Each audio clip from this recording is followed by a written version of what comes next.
Here's an interesting collaboration that was close to happening. During an appearance on the Mitch, Lafon, and Jeremy White Show podcast in 2022, Chris Cornell's touring guitarist named Peter Thorn, who also appeared on Cornell's 2009 record Scream, discussed how the Soundgarden and Audioslave frontman almost collaborated with Eddie Van Halen. Cornell's 2009 record Scream was heavily panned and criticized as the singer ditched his historical rock sound for more pop and electronic sounds. Thorn would reveal they were buddies. Eddie always wanted to do something with Chris musically. He loved his voice, and he used to be like, "Man, I love him." We were always talking about doing something together. Thorn would reveal that rock versions were done for the album, including the title track and Long Gone, adding, "Cornell and I were in a parking lot listening to the recordings in my car, I remember. And he looked at me and he said, 'Hey, what do you think if we got Eddie to work on this?'" Van Halen and Cornell's relationship dated back to the 90s, and Thorn, being a huge Van Halen fan, would reach out to the guitarist through Dave Friedman from Friedman Amplification, and Thorn would meet Eddie at his 5150 studio. He would add in the interview, "He took me into 5150 and he didn't even know I was a fan. He was so humble in many ways and sort of unassuming. This is the studio that we've done everything since 1984. I was thinking, yeah, I know, I'm well aware." So we put on a track as we sat there at the console listening to the song, and it's me playing acoustic guitar on it, and I'm sitting there listening to it coming out of the speakers. I thought I would meet this fella sometimes, but I didn't know it would be under these circumstances. It was incredible, but I don't want to get anyone excited thinking it ever got finished, because it didn't. But he did work on it. As to why the song was never released, Thorn would reveal in the same interview that Chris Cornell never got around to doing the vocals for the tracks, and Eddie, meanwhile, was busy with Van Halen's final record, which came out in 2012. However, it should be noted that while the song was never officially released or finished in the studio, it's thought that you might be able to hear the version that Eddie played on during Cornell's songbook tour during the early 2010s.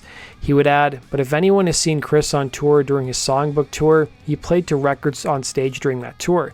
I think it was 2011, 2012. He would drop the needle on an album and play along. That's actually the version that Ed played on if you can find it on YouTube. I've put the link down below if you guys want to check it out." In 2009, Twitter was relatively new and wasn't yet canceling your favorite people or TV shows, and Nine Inch Nails leader Trent Reznor had just signed up to Twitter and had around 40,000 followers. He would take to Twitter following the release of Scream and write the following message. "You know that feeling you get when somebody embarrasses themselves so badly you feel uncomfortable? Heard Chris Cornell's record? Jesus," he'd say. The album would be panned by critics, receiving 2 stars from Rolling Stone, but Cornell was well prepared for the fan reaction, telling the magazine, "Maybe I'm an optimist or just an idiot, but I really think fans will come around to the concept," he'd say. Reznor would shed some more light on the tweet the same year during an interview with the Canadian press, stating, "We had a chip on our shoulder about Soundgarden because their record Super Unknown came out the same day as Downward Spiral came out, and they beat us to #1 on Billboard. That became kind of a professional showdown, and we did show them.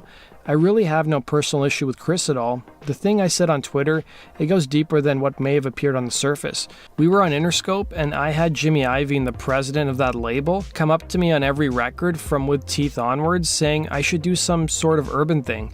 It was Timbaland for a while, then it was Pharrell for a while, because that's how you sell records. The idea seems so preposterous and insulting.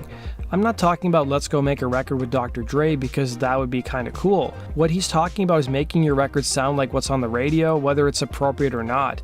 And that's what Chris did. I think when somebody who is respected like he is goes that route, it sends the message that it's okay to give up any kind of core values you had to be the fashion of the moment.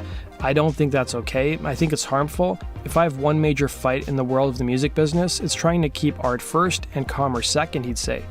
A few weeks after that tweet and that interview, Reznor didn't stop there, as on April Fool's Day in 2009, he announced a new record called Strobe Light, which was produced by Timbaland and featured collaborations with Chris Martin, Jay-Z, and Bono, plus Sheryl Crow, Justin Timberlake, Tool's Maynard James Keenan, Fergie, Alicia Keys, and even Reznor's old rival, Ministry's Al Jorgensen.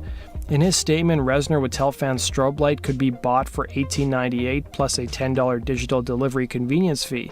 He would also say in his April Fool's statement, "Your email will be kept confidential. It will not be used for spam unless we can make money selling it." It wasn't just Reznor hating on the album, as his Nine Inch Nails bandmate Alessandro Cortini tweeted about Cornell's latest record around the same time, saying Chris Cornell plus Timbaland equals depression.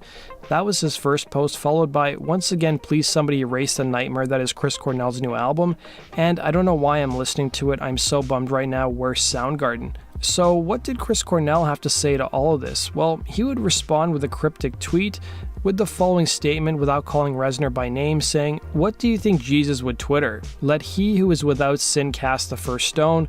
Or has anyone seen Judas? He was here a minute ago," Cornell would tweet. Fast forward now 5 years later, in 2014, Soundgarden and Nine Inch Nails would announce a co-headlining tour.